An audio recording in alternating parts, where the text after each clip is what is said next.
Today I will be talking about the notorious historic serial killer Jack the Ripper, who haunted the East End of London in 1888. About 12 murders between 1888 and 1891 have been linked to Jack the Ripper, but 5 are considered canonical. These victims are Mary Ann Nichols on the 31st of August, Annie Chapman on the 8th of September, Elizabeth Stride and Catherine Edgeworth on the 30th of September, and Mary Jane Kelly on the 9th of November. All 5 women had their throats sliced open and had their faces or bodies mutilated. Some of the women had their organs removed and placed around their deceased body, and all of the women had horrific injuries which led to their brutal death. All of Jack the Ripper's victims were believed to have been prostitutes in Whitechapel. Most of them were middle-aged and were either intoxicated when they were killed or known to be alcoholics. Some say that Jack was trying to cleanse the area of Whitechapel from prostitution, therefore why he targeted prostitutes. However, he may have killed them as they were easy targets.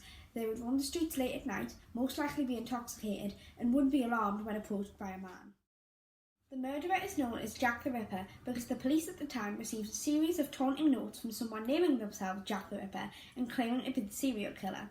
On one occasion, half of a human kidney, which could have been from one of the victims, was posted to the police. Many people believe that Jack the Ripper may have been in a profession such as a doctor or surgeon.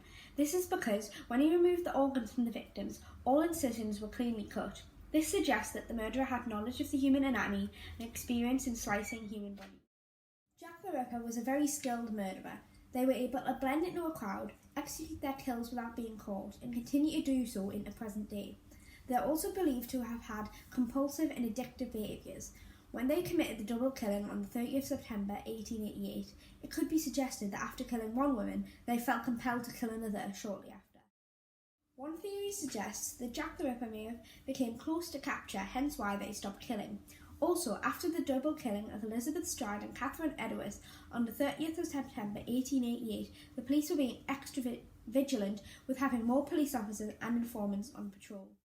It is believed that the killer was a man, as all of the victims were women. It is suggested that they had a great rage towards women, and the murderers could be seen as a way of revenge. There are many reasons to why Jack the Ripper was never caught. First of all, they were a part of the community. This means that they were blending with the locals and would not stand out.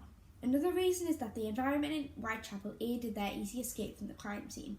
Dimly lit streets made it difficult to see the face of the killer, and the maze-like alleyways offered Jack many places to hide. Also, in 1888, police technology didn't have the capabilities to find evidence. There was little forensic evidence available, and the police weren't familiar with this type of crime.